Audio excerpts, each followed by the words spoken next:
Democratic Alliance e neetse lephata la di-Hawks lekwalo e lopa gore tonakgolo ya Gauteng David Makhura a batlisisiwe. Lekoko leo le latofatsa Makhura ka go retelelwa ke go thibela bosenyi jo bo golaganeng le didiriswa tsa go itshireletsa kgatlhanong le mogare wa COVID-19 mo porofenseng ya Gauteng.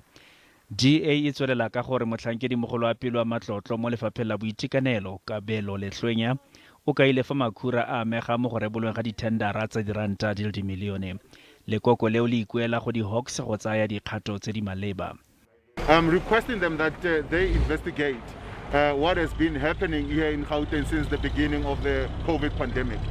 We have now been given information and we're in possession of a document including the affidavit that speaks to the instruction that came from David Makhura's office that 6 companies should be given special treatment and given contract.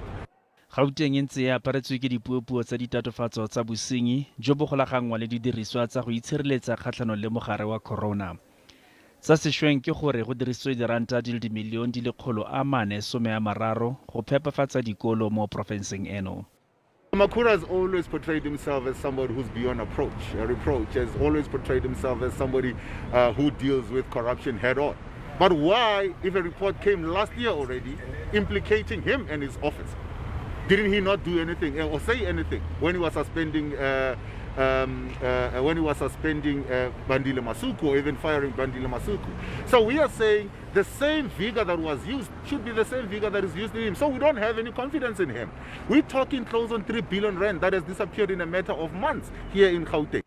DA ya re fa di-Hawks ba sa tseye dikgato kgatlhanong le Makhura ba tla tswelela pele ka go lopa gore go tsewe dikgato tsa go tlhoka boikanyego kgatlhanong nae. Kantoro ya ga Tonakgolo ya re e tla tsiboga ka moso.